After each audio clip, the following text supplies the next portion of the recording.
Did you? It's Kate Falcho. Welcome to Irish Granny Tarot.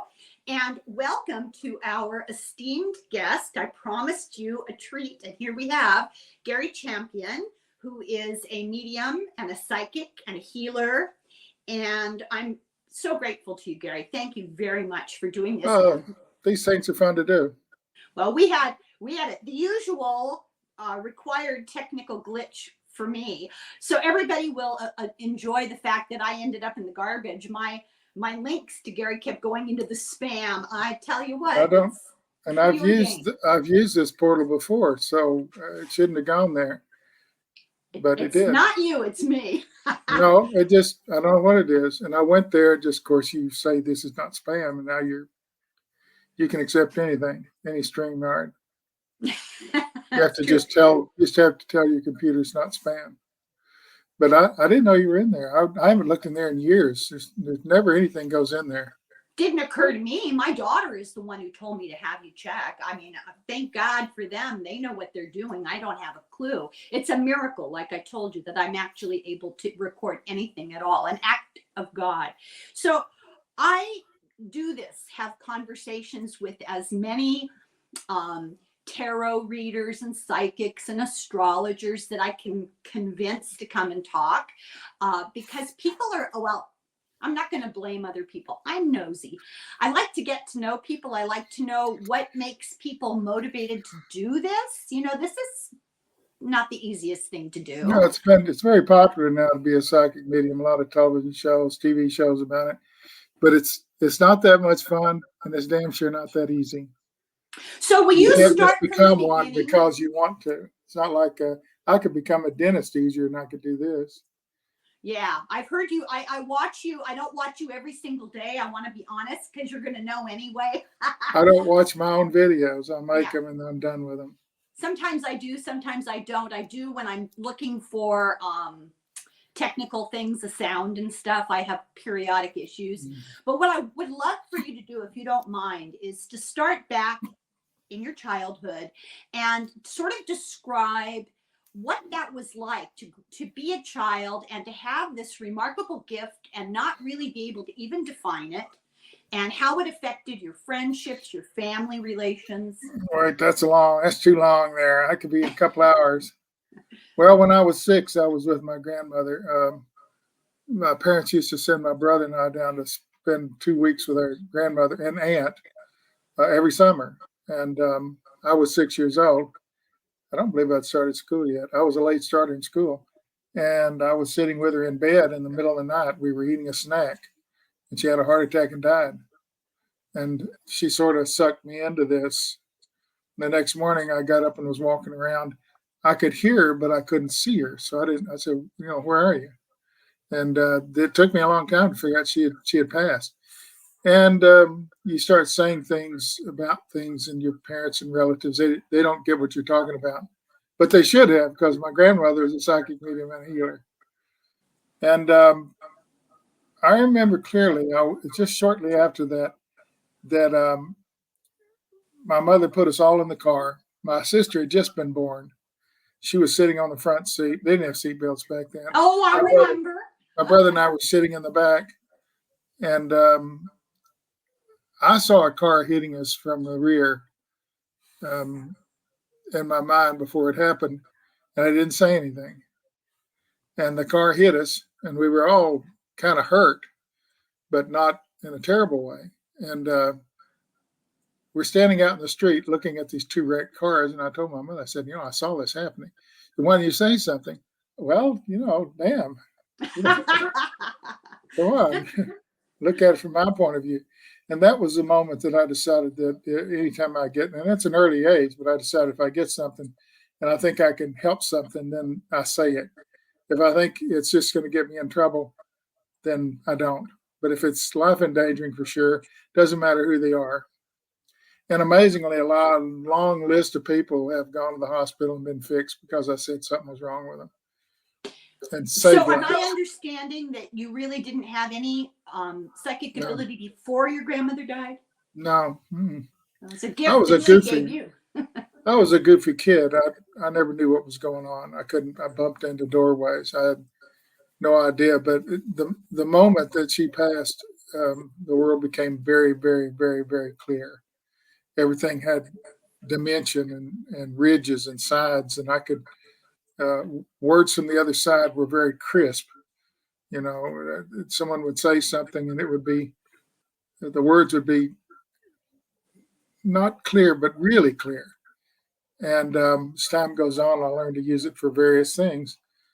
And then I'm sitting around working for some guy doing something in a window of a store.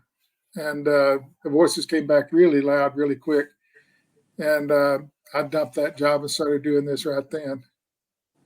So long evolution, but Did you does your grandmother, is she one of your guides? Does she come and no, talk to you? No?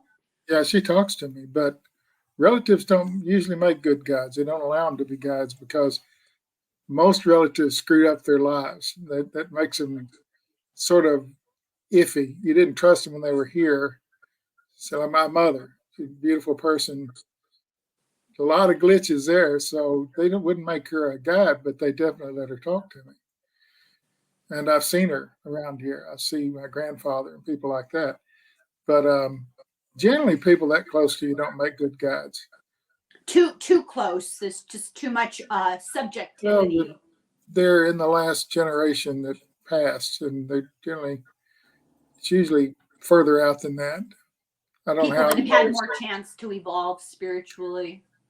guides pick this to do. They don't have to do it. Spirits say, I think I can do that. And then they attach themselves to someone like me. I had a guide for a number of years now that I met in the, so I was in the, what was that? City for the Arts. It was an art place in Chicago. Anyway, I was looking at paintings and I picked up a guide. She's somebody else's, but I picked her up. I don't know what she was doing there. I was looking at art, and then all of a sudden, she's my guide. She's my guide on arts, the arts. So how So many do you have, or do they change all the time? Or? they change. Some of them have been around a long time, and some of them have come in and out depending on what I'm doing. They're like experts. What kind of a relationship do you have with them? Is it personal? I mean, do you feel affection or gratitude or? I feel close. Yeah. They know everything about me. That's the thing about spirits. They don't have to Yeah. be. They don't have to be a relative. They can see and hear everything about you. Yeah. So it's best to be open and clear with them. And I always thank them for what they do. I think it's something you should do if you know who your guide. If you don't know who they are, thanks, guys. Yeah. Thanks for helping. Let me ask you something a little more off the topic of your family, but it's in relationship to having You're a guides. wannabe. You're a wannabe. A wannabe? You're sort of a beginner. Oh, I'm 100% a Are you beginner. wanting to come this direction? Are you wanting to hear voices and do this? It's a little scary.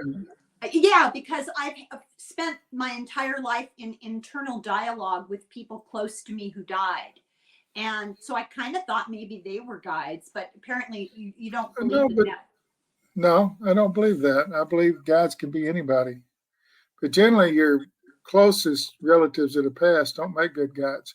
Now, my grandmother, who was the most perfect person I ever met would make a good guide because she didn't foul anything up in her life. She was pretty much perfect. A good person. Well, But she you know comes in how and I out. do books once a week. And recently I did these books by Dolores Cannon. And she talks a lot in them about how the life between lives, between incarnations, is structured, and what people do, and how you can be guide, or how you I'm don't not buy getting any of that. that. I don't buy any of that. I'm sorry. So what's your? Oh no, you don't apologize to me. I don't know anything. People So pass to the other side. This is a mhm, place of learning. mhm. When you come here, it's a place of learning. You take what you've learned and you take it to the other side. You share it. Um, it's a community of like-minded people, and you teach others if you can. But it's about all about learning and advancing spiritually, and the things necessary to advance spiritually. not just, you know, you put $5 in some little deal once a month. That's not spirituality. Spirituality is, um, my wife and I used to eat at this burger place. We don't anymore. There was a guy there that was very, very poor, and he was having difficulty paying his rent. He was taking in relatives into his apartment. And I would take a $20 bill and fold it into a long thing, into a little, and he'd go by and I'd stick it in his pocket. So, not taking credit for doing something good is more spiritual than saying, look at me, I get, you know. Yeah, the Jewish religion teaches that you should do charitable acts, but you should remain anonymous. It, for your sake, has nothing to do with the other person. Spirituality is when you do something for someone without demanding credit, or, and that's companies give money to charities, but they demand that their name be on it. Yeah. That's not spirituality. If they give away 1,000 tennis shoes to people who need to learn how to play soccer, or soccer shoes or soccer balls, that's spirituality. They don't claim it. Yeah. That's spirituality. Yeah. I've always believed that. Yeah. Yeah. The more ego that gets into it, the less of a benefit to you it is spiritually. This Nostradamus person, they're not a psychic medium, or they wouldn't have said that. There's a lot of books written about things about the other side that just aren't true. They have no basis in reality. Some guy gets the idea and says, "Oh, that'll make a good book. I write about it." Regardless, and it's not true at all.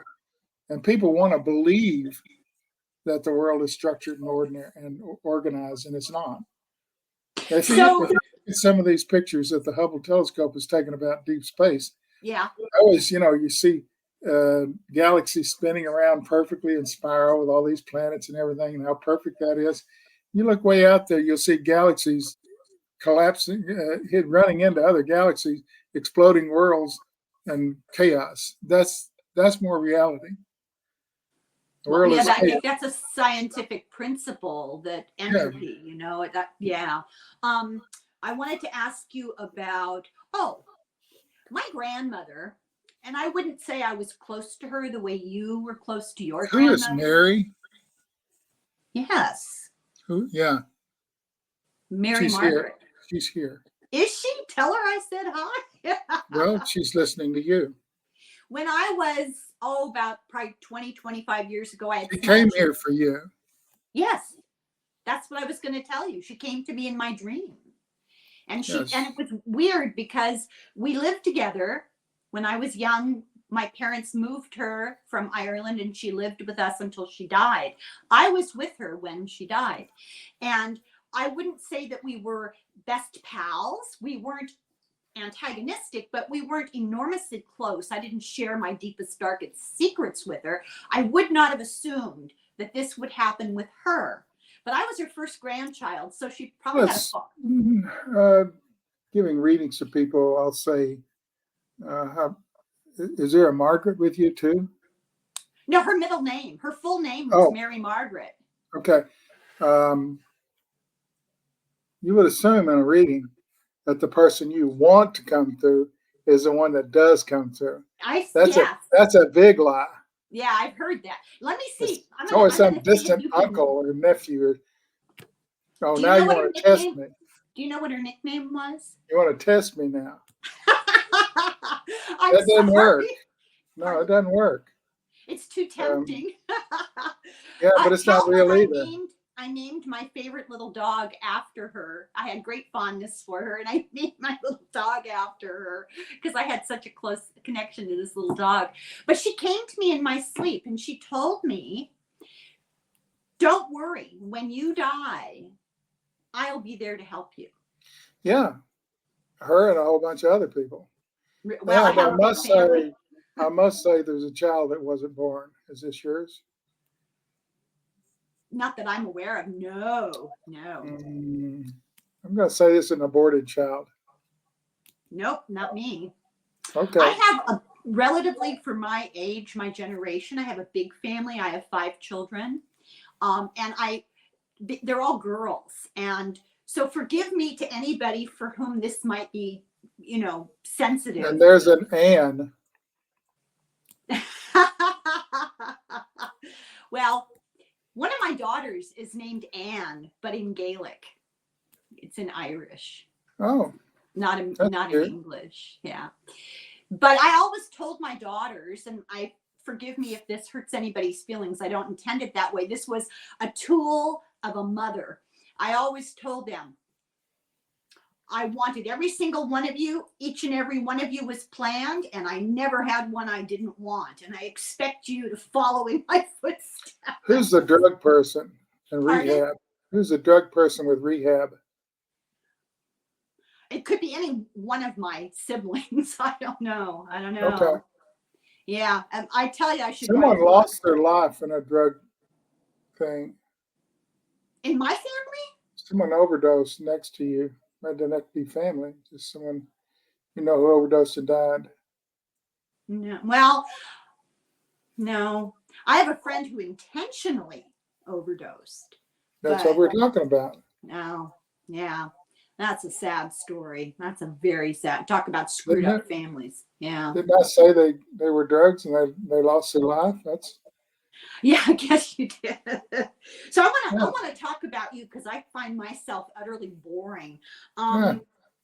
So did you have siblings? I have a sister and a brother. And did they have this gift? My brother claimed he did, but he didn't want to give control of his life to spirits.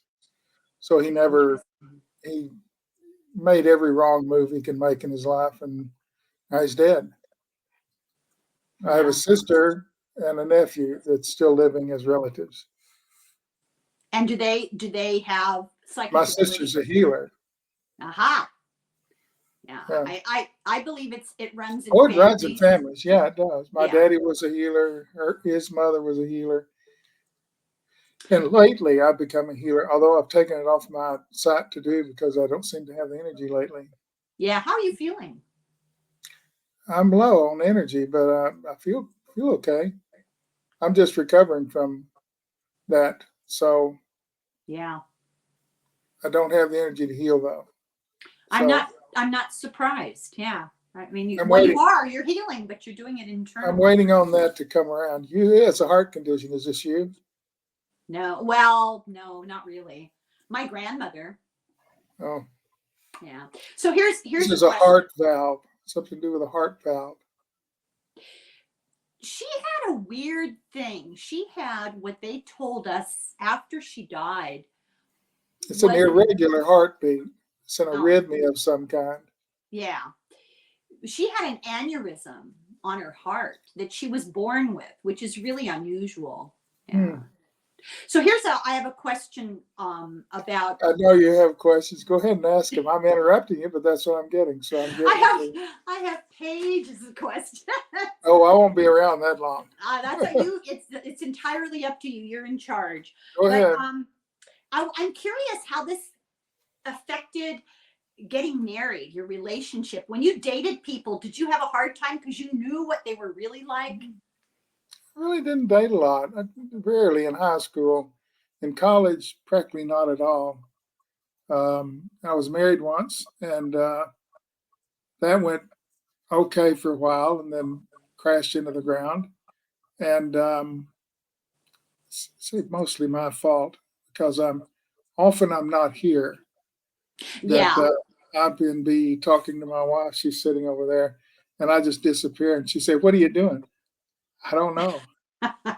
So But when you first met her, did it complicate matters that you have this no, psychic knowledge of people? no, No. no, no. She's been very, very helpful. She can ask a question that I didn't see. See, mediums see everything, but they don't see the thing they need to be doing sometimes. She So should she come comes on. up Does she with want to come talk with us? no. No, she's shy. Okay. Well, we do a little thing. We do a Yeah. reading thing, and we have a lot of fun with it. But she's not really in the business. She prefers to just. She does the tarot cards. She helps me with Yeah. my thing just because it's just fun for us to do. My husband just kind of rolls his eyes. We've been married a long time, and I often call it a life But sentence. you married this. You married this person before you came out. Oh, I totally believe that. The day I saw him, I mean, this sounds so corny. We worked in a huge hospital. We didn't work in the same department. And going home one night, we worked the late shift. Going home one night, I saw him all the way across the parking lot. And I knew he was going to be important in my life. Now, it didn't occur to me, funny enough, that we would get married because he wasn't my type. I'm Well, still adjusting. takes all types. Who's willing to accept who you are is enough, usually. Yeah, we're complete polar opposites. And in fact, people at our wedding were placing bets it wouldn't last a year. I think my wife just accepts that I'm screwy and doesn't really mess with it. She's I okay think with it. She's easygoing. I think it's more than just being okay with it. I think she understands it to a great degree. I mean, spirits Well, will show up here in the middle of the night for her, and she to sees them. talk to her. Yeah, she sees them. Oh, she does? Oh yeah. Oh my gosh. And do they just come to say hi, or do they actually have a message? Or Yeah, one of them appeared. We were walking down the sidewalk, I don't know, a few months ago, and there was a guy walking down the sidewalk on the other side, um, and then he disappeared. And I said, "Did you see that?" She said, "Yeah, I saw that." She wasn't going to say anything though. And I said, "It's Frank," and she knew who that was, and he was wishing uh, her sister's son a happy birthday, and it was his birthday. I didn't know it, but oh so wow. Well, it's anyway. nice when you can get some sort of like It's not all verification. communication. The other side is not all tragic Serious. Yeah. or the world's going to come to an end, Right. or it's just little things often Yeah. that you need. Like where your Um, keys were. I've answered that in some things. Yeah. Have you? Yeah. Sometimes they give that to me. Have you ever been asked to work with the police? No. Yes. Yes. By the other side.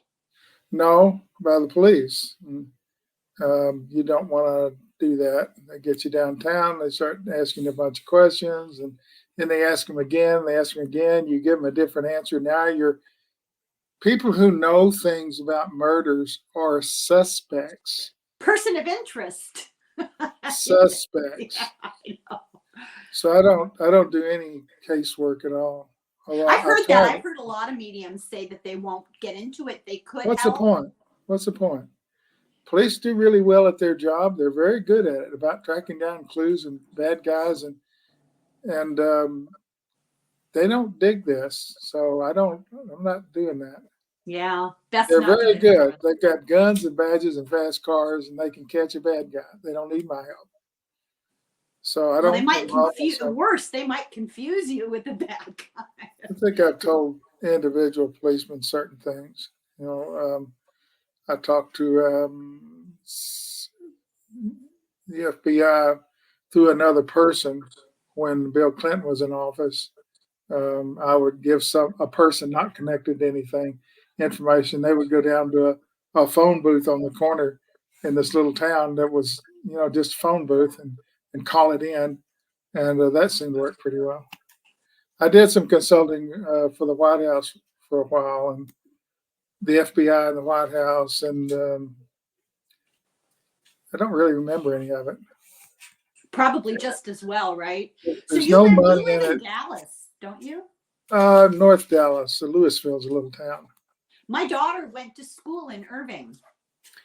You don't want to get involved with the police. She didn't. I mean, you don't want to do readings for the police. I mean, They I've done wouldn't it want me to. rarely on an occasion where a body was lost and I found it or something like that. But you don't. They're capable of doing what they're going to follow their protocol. They're trained to do that, and you just want to get out of their way. Well, let me ask the question in a little bit of a different way.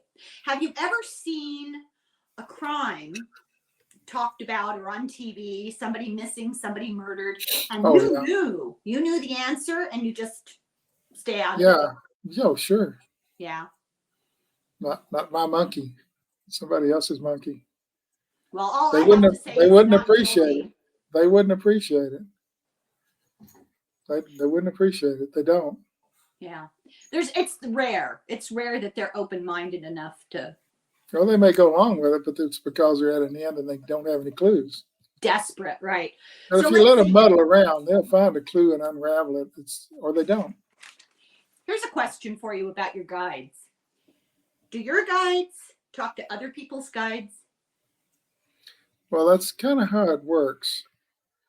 Most mediums have a direct contact with their guides. I do not, because I kept getting on the stage doing my little routine of reading people in a crowd, and I would cry and have to leave the stage and come back.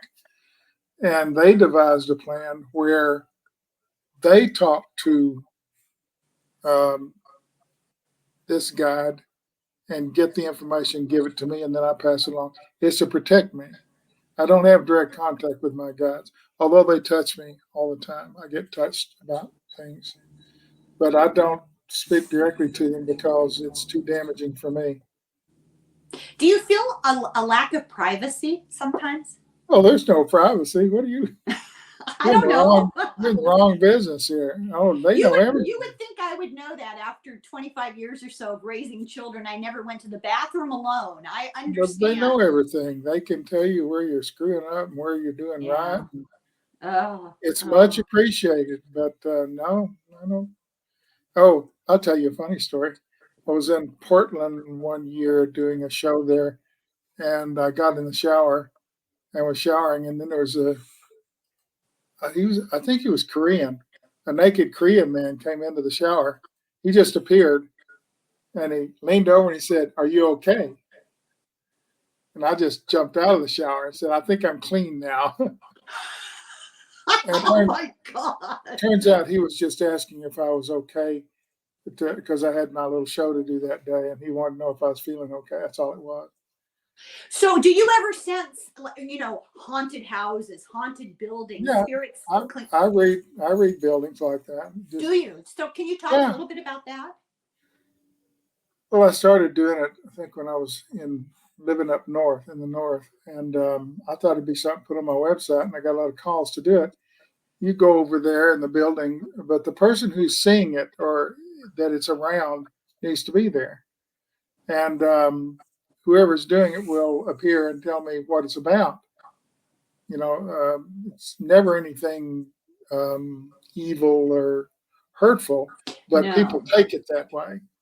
Well, because they don't understand, and they don't understand fear when you don't have knowledge. And they give me the message I'm supposed to give them, and I tell them the message, and then they don't do it anymore. They're trying to tell this person something about their life, some way to fix something or do something, and they're insistent. They'll move things around and kick things over and turn televisions on and anything they can do to get your attention. They don't know that you can't hear them. Oh, They're well, not sure. Let me ask you this. Tell me if this is my imagination or not. I have a real attachment, like we were talking earlier, to history and archaeology. And one of the things that my husband and I love to do is to go to old places, like the site of big events or museums, like Pompeii, that kind of thing. Go to someplace really, really old. And I always feel, and I don't know, is this my imagination? I feel the presence of the weight of all those people who came before. Do they leave sort of an energy? Well, there's two things.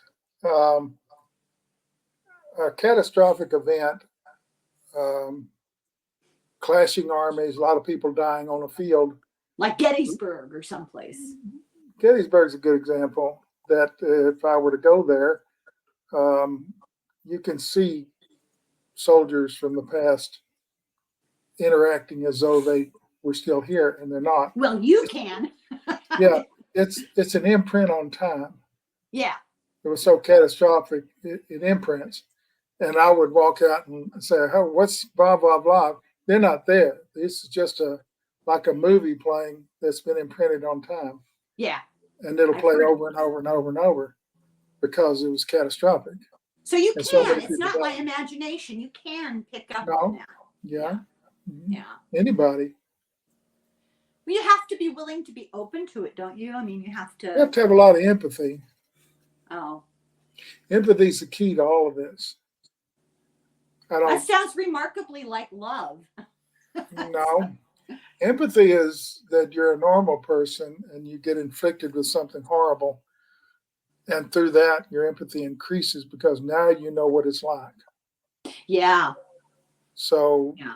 your empathy goes up with damage, not good things, bad things. Well, you can go in two different directions, can't you? You can experience it and recognize it for what it is and use that to find compassion, or it can traumatize you and you go off the deep end into some bad path of some sort. Empathy allows me to connect with people who have passed to help the living. Compassion doesn't enter into it. I have no compassion when I'm doing that kind of work. I don't say, "Oh, you poor thing. Yeah, you were killed by an axe murderer." That never comes up. I see the distinction. Yeah, I see Yeah, what you the mean. empathy from the damage is very high, and that makes me want to reach out and gather information to help this person. I don't. It's not about compassion at all. These people are dead. It's about feeling. It's about helping. It's about making people's lives better through interaction with the other side. Do you feel like this is kind of your assignment, your purpose? Probably wouldn't have been. I'd probably been an accountant or something, but I just was happened to be there, and I believe she waited for me to come down to die. That she knew somehow something. I didn't know anything. I showed up. We were giggling and talking in the middle of the night, and she died and sucked me into this. But I was the only person there. No one else was there. Was that how traumatic was that for you? Were you too young to really fully grasp, or? Well, I knew what it was immediately, and today that's one of the most impactful things in my life. Yeah, I wasn't very old, and the one person in the world that I really truly cared for is my grandmother. So I lost my friend at a very early age, and it's very impacted traumatic. everything. Well, she's where she needed to be, Yeah, but she drugged me with her. kinda. Yeah. It You know, might not people have don't happened. give children. I don't think people give children credit enough. When I was about 6, a family friend died, and my parents took care of his property while his wife went away for a while, kind of to recover. And I remember driving in the car, sitting in the back of the car, and my parents had this conversation about him being dead and about how, well, the kids, they don't understand. They don't understand and I remember thinking, well, wait a minute. Yes, I do. I know what you're talking about and I know what it means. And Children are natural receivers. yeah, They don't have life to get in the way. yeah, As you live, you get layers and layers of divorces and bad things in your life, and it tends to cloud your connection to the other side. So our children hear things and see things all the time. As an adult, it goes away. It's life's living that uh, puts layers on your life that it, makes it it difficult. distracts you. Yeah, you get tied more and more to the physical world and you lose your sense of Well, connection. in here, you change. I believe that. That open freeness you had as a child is gone. Yeah, I think you're So absolutely right about that. you can peel those layers off. I've written about it to great extent, and you can peel the layers around and get back to that age. But it's a lot of work. And people don't want to go through the work to do it. What kind So of work are we talking? Meditation and good deeds, or what sort of reprogramming yourself. I taught a thoughts? class. I taught a class on reprogram, change your program, change your life. I And think I remember that. I remember you I've talking written a about lot that. of books about a lot of different things, but mostly, if you want to be a medium, you've got to forget everything you know. It's not going to, everything you know, anything you know will not help you do this. Things you don't know will help you do this. Everything you know has nothing to do with this. I can pick up an ink pen and write, has nothing to do with this. Um, Nothingness has a lot to do with this. I see I'm not normal. I don't have any thoughts in my head. I don't walk around with thoughts. I can deal with the next 30 or 40 minutes. I have a short attention span. After that, I move on to something else. But I don't have an agenda. I don't have a list of things to do. Um, if I do, I have to tell my wife, just write it down because I won't remember that I had the idea to do something. So, not having an agenda clears your mind. Yeah. I don't have any thoughts if I got to go to the grocery store. I've got to fix the car. I've got to vacuum. I don't.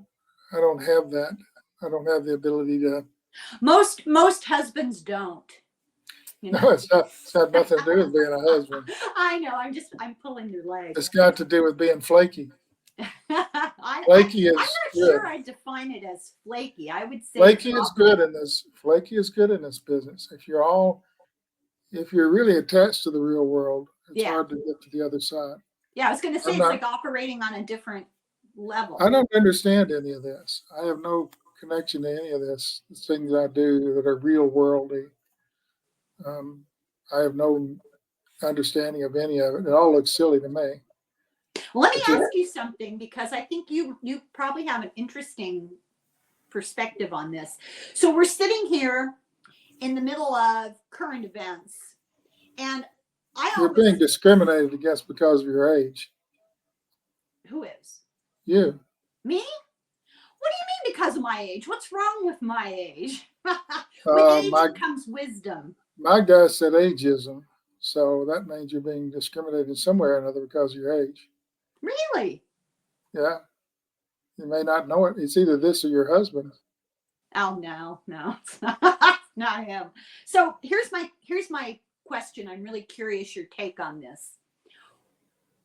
I believe we're supposed to be learning from our experiences here. I don't know if you would agree with that, but I think No, that's true. Okay. That's true. So what are we supposed to be learning by watching all these heartless political opportunists? I don't watch them.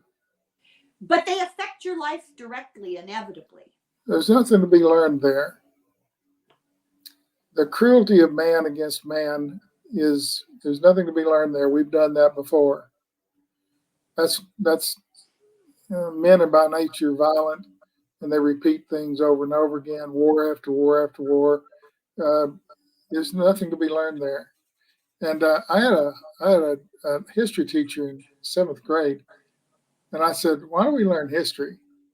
That's a dumb question for a 7th grader. I said, "Why do we learn history?" He said, "We learn from our mistakes." And I said, "No, we don't. No, we don't.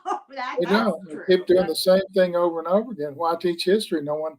As soon as the Vietnam War is out of our thoughts and minds, and most of those people who did, there's another war. There's a new war. Yeah. Because we've forgotten how cruel and awful it was. That's right. And you're sending young kids to fight for shit that doesn't matter. Well, look at the Russian army right now. They're in turmoil. Those people don't want to be doing that. I don't think. You know, the ones that are. No one wants to go to war. Well, you could have fooled me. There are a number of people that love just hitting people and doing that. Yeah. Majority of people in a uniform don't want to be there. They're hoping to deter. And what they're hoping is that the government made a good call here, and their lives not going to be wasted. That it counts for something, but that's just baloney. That's not true. Yeah. Every time there's a hot spot, America. The only time there's a hot spot, we want to send in troops and guns and airplanes. I don't know if we don't make things worse. The Middle East, there's a good example. Those people have been fighting for a couple of thousand years. Let them fight among themselves. Oh, but you're ignoring. No, nature of man is to be violent. Yeah. I say give them all clubs and put them out in the field and let them decide. Or a sock full of manure. But fighting is the nature of man. My nature is not to fight. My nature is to figure out a way not to do that. Why is that? Why do some people just immediately want to get into that? Testosterone. Women don't do it. Usually not. No, they have to be taught. Yeah. Violence comes naturally to men. Not me, but comes naturally to men. But I Testosterone think that I flares don't up. think that's too much of a generalization. I think for the majority, that's probably there's a kernel of truth there. I hate to say it, but I think you're Yeah, right. men Yeah. start these wars. Women send their little boys off to get them killed, and they look. It's not a good scenario. You cannot, I really believe you cannot go through the process of giving birth and think differently when you come out the other end. Think like, sure, cannon fodder, here you go, enjoy. You put women in charge of every country, and all this would stop. I always say that. Send Katie Porter and me to Washington for a week. We'll Women clear them would all get out. together. They would have pictures of their grandkids. That's right. They would talk about things. Okay, now this war thing. What are we going to do about that? That's right. I I agree don't with you know. completely. I think that war is inevitable. Combat is inevitable. There's never been a time when it hasn't been. I think it's the nature of man to be angry and vengeful, and then they're dead. You know, that seems counterproductive. I don't understand why we would be in a situation given a physical, biological impetus to do violence. It seems damaging to your spiritual growth. Why? We're idiots. People, there's not. If I walked up and down the street here and asked everybody what spiritual growth was, I wouldn't get any answers at all. You don't They think don't. people think about this at Well, I think all? spiritual growth is going to church. I don't know what spiritual Oh, growth is. God. What's I your have no take on? idea. I think I know what you're going to say, but what's your take on these institutionalized? I have no connection to it. It's kind of silly, actually. But the average person needs to believe in something. They Yeah, need to think. They need to think that someone's steering the big ship. It makes them feel good. yeah. So we have that. So, were you raised in a religious family? No. Because some people, I mean, I was raised in an extremely religious family, and it took. I often say I served 17 years hard time in Catholic Yeah. schools. It took a lot to make that break, and it didn't happen overnight. A lot of people never quite managed to toss aside the shackles. They're imprisoned by it, and I mean, no offense to anybody, what to each his own, but for me it was imprisonment. Bruce Springsteen says if you're Catholic, you're Catholic. If you were raised Catholic, you're Catholic. Well, they teach you that when you are baptized a Catholic, you have a mark on your soul that's indelible. It can never be taken away. I don't And no think matter that's what, true. pardon? Let's just talk to get what Talk. they want. Yeah. Well, it's brainwashing. It's to scare people. You can't get away from them. The world is full of brainwashing. Yeah. Political, religious, everyday. And you're a good example of everyday brainwashing is you go to work for a company, let's call them Malta Company, and they indoctrinate you as to what's required, clothes you can wear, when to be there, when to leave, what to say, when not to say it. That's a form of brainwashing too. When you take freedom away from people's thoughts, you don't really go anywhere. Things are stymied. Well, the worst thing you can do really is to rob somebody of their free will, their ability to make their own choices. But to have a job, people will give it up. Well, fear, insecurity, fear, we unfortunately, the children need to eat, it's tough. And that's because we don't structure our society with any kind of real love. I couldn't work in the real world. I wasn't very old. I created a job for myself, a little company, ran it out of my garage for 30 years. And, what was it? I'm not going to mention that. That'd lead to a whole can of worms. Okay. But I created it, learned how to do some little something, and it worked good for me because I didn't have to listen to anybody. No one said you can't do that. You Yeah. shouldn't do that. And this is how you dress. And I just created it because I couldn't stand the boxing in. I don't live in a square cornered world. Yeah. Yeah. So Yeah, I don't like to be told what to do either. And when my children were little, I invented my own business too of yeah, cleaning other businesses. And I could go in at night, I could listen to books. Like nobody was around, boss. All the egos were at home, and I could just do my job. And the worst part of it was I got to see a side of human nature that people don't really always recognize.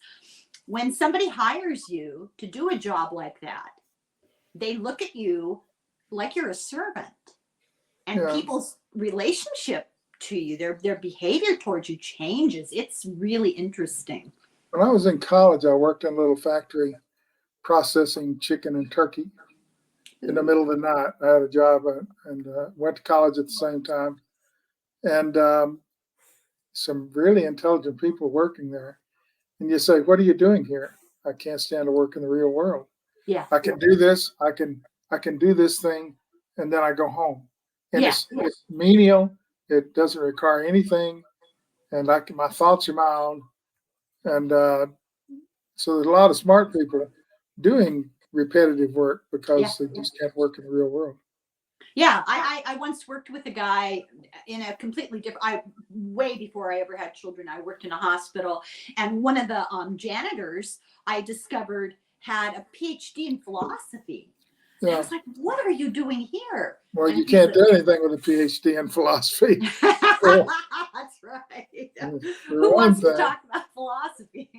Yeah. Oh, actors and people like that have degrees in philosophy, but you can't get a job doing it. No one philosophizes for a living. Yeah. You have to turn it into something else. Yeah. Yeah. You can teach it maybe. But what you said is so true. There are lots of intelligent people that kind of deliberately put themselves under the radar. Yeah. Yeah, I definitely understand that. So let me see here. What else do I have to ask you? Oh, well, I don't know if you've already answered this sort of, but when you see something happening on a really large scale that you really have no power over, but you can't avoid knowing about it, like social injustice. People really torture themselves about that. I know sometimes I do if I think they're all extremely empathetic. What can you do about stuff like that? They're bleeding hearts, and they put themselves at risk for doing it. I'm not going to say don't do it, because I'm sure it moves something in the better direction. But is there an appropriate response? I mean, you suffer for that. Is it appropriate to shut yourself off, though? I say you keep one eye on it. Do what you can and then let the rest go. You have to be kind of zen about it. You have to pick your fights. Otherwise, you're always fighting. And people who are protesters they're always fighting something, and they don't have a life. So, it's their choice. At some point, it becomes tiring. I think a lot of people are recognizing that. They're. I don't mind them doing it. I can't do it, but I don't mind them doing it because it does move an agenda along. Yeah, it does sometimes. To some degree, but I'm not capable of that. You have to recognize how much actual ability to bring about change you personally have. I'm more of an observer. Yeah. I'm stuck in the middle. I help people, don't get involved in it. I have to not have an opinion. I don't read Catholics or Buddhists, I read all of them, but I can't have a religious opinion. Otherwise, it makes it difficult.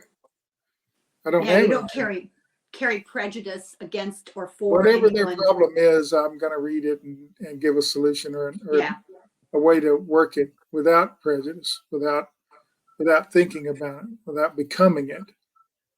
I'm an observer. I don't really. That's just the way it is. If you're a medium, you don't tend to pound the desk and yell about stuff. You tend to little things here and there. Well, it's wise. It's self-protective, isn't it?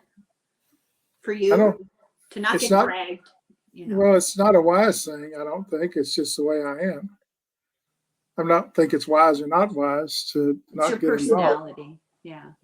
It's the work I do Yeah. that if I have an opinion, it's going to be hard for me to help somebody. Yeah. So I try not to have an opinion about anything, even though in my personal life there's things I don't like, and we may talk about it around here, but I'd never impose it on somebody. Yeah. So I'm not going to find you at my front doorstep in a white shirt with a religious pamphlets. No, that's out of my area. Yeah. That's a particular pet peeve I of mine. don't want to change people's minds. Yeah. I just want to help them, in the moment. In the moment, I can read things and get it correct. Long term, I predict things. If you look at all my predictions, almost all of them come true. Well, this was actually before you run away, I had one more question. You've really hit on lots of questions that I had, kind of maybe from a different angle, but we've gotten to the idea. But this, I was wondering, moving forward, into the next near little bit future, as a country, as a people, do you have advice that would help No, those of us who are pulling our hair out, what hair we have left? no. I say stop listening to social media. It ratchets people up for a reason. They Oh, get yeah. more sponsors. They make more money. It's not about truth or justice. It's about money. Yeah, I wouldn't argue with you at all. It's about money and power for somebody. Putting people against people is interesting and gets a lot of viewers, but it doesn't help anything. These people don't have any solutions, and they misrepresent a lot. I mean, they twist things that were never said or ever done as to be the truth. The truth is a rare thing today, Yeah, very rare. And even if you get the truth, you're probably only getting part of the truth. part of it. Yeah, you're not seeing the whole story. It's almost impossible. In fact, I'm not sure anybody ever has the whole story. It's all compartmentalized. If you were there, you have a good chance of getting it right. But if you're not there, some third or fourth person down the road reported it, and then it ends up in the media. That doesn't mean it's true. Yeah. It doesn't have anything to do with the truth. Well, I personally think that it's important to know what's going on around you, to know just what's up, but you have to be realistic about where you take that, how far you take I live in a bubble. I live in a vacuum. Yeah. Because if I listen to all that, it would affect my ability to read. Yeah. Well, you have an important job to do. So I withhold all that stuff. I may make light of it, but I'm not attaching any of it to any philosophy I might have. Yeah. It's I'm just trying to help people one at a time. But I live in a bubble. I try not to connect myself to any of that. Because it interferes with your ability to do the work you do. Yeah. Yeah. And plus, for me, it's useless. Yeah. You want to get reactions from people and get support for something. Don't tell them you're a psychic medium. It's just dumb. Listen to me. I'm a psychic medium. Yeah. Most people don't believe in psychic mediums. No. So it's counterproductive. I'm just trying to do my thing one person at a time. I do readings one at a time, and then I move on. 15 minutes after I've talked to somebody and done a reading, I don't remember them. Oh, thanks. I won't remember you. Sorry. It's just the way it is. I'm in a meditative state most of the time. I find it absolutely fascinating because I'm always trying to understand, and that, of course, you're saying that's a big mistake. I'm saying asking the question why is something we don't do as mediums. I don't need to know why. I don't care why. I'm trying to help people, and why often gets in the way. Yeah. Or what or who or any of those things. But why is a big one. I just don't ask why. I did a video the other day about acceptance and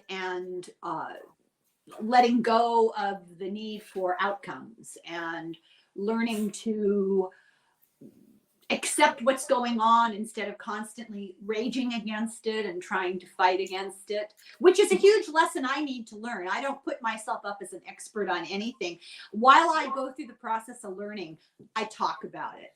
When I predict something, I don't remember it. It doesn't, Really, at it's not a all. part, it's not a part of me.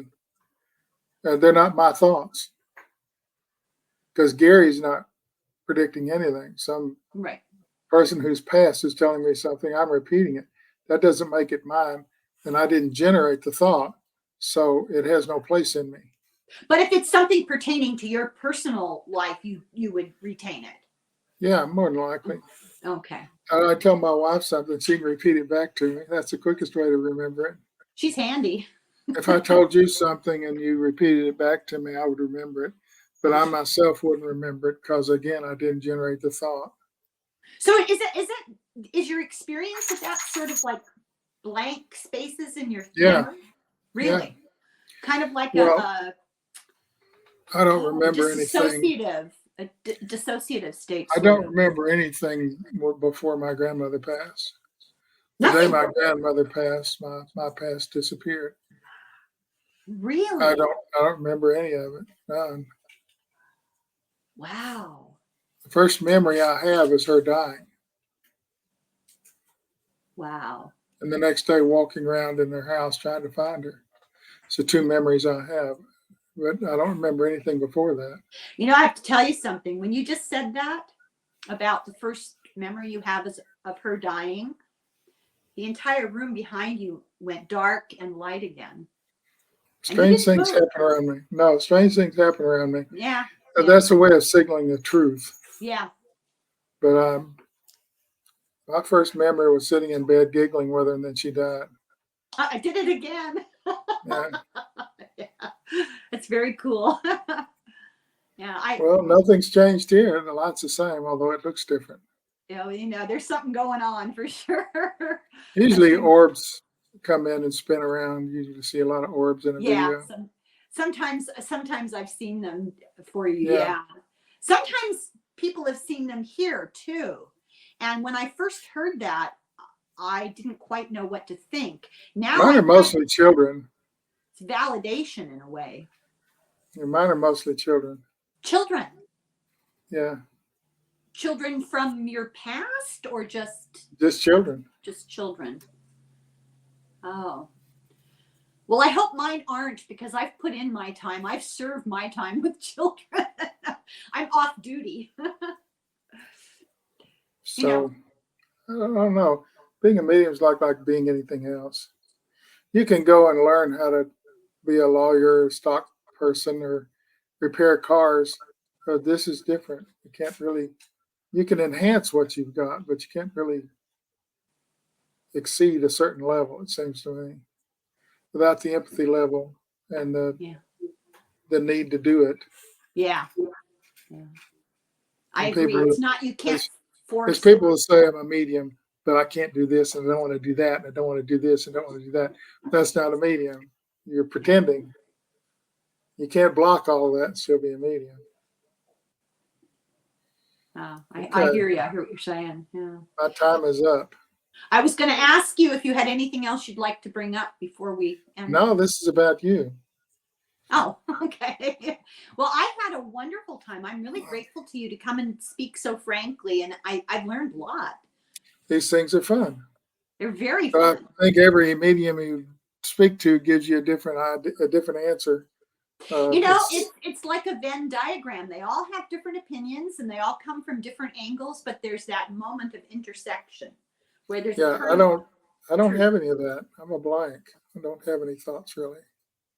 Well, but what you say is valuable, and it does intersect. It's not all the same as everything that everybody says, but there's a commonality of all the people that I've spoken with. They may disagree with in huge chunks, but there's always this kernel of shared truth. I have a purpose, but I don't have an agenda. Ooh, I like that. That's a fabulous line to end on. That's so good. That's great. Yeah, I totally understand what you're saying. And I respect that because I think most of us are running around with an agenda a mile long all the time. Yeah, I don't have an agenda. I'm just trying to help people. That's what I'm here for. Well, thank you for doing that. Thank you very much for doing that. It's It's great. it's what I do. It's not like I have a choice. What else would I do? Well, you could do accounting, right? No, I'm terrible with numbers. How did you end up in there? The more you do of this, you become. I'm all right brain. Right brain is just not real. Accountants have left brains that are very strong. I don't have a left brain hardly at all. If I need to add something up, I got to have a calculator. So you're disorganized and not, No, yeah, no, I can do that right, yeah, but that's a learned experience. yeah. Well, I tell you what, Gary, it's been a lot of fun talking with you. I really appreciate it. I'm gonna hit the button and end the recording. I don't want you to go away because I want to thank you properly. So Okay. thank you everybody for watching. I really appreciate it. And until next time, slán go fóill and sláinte.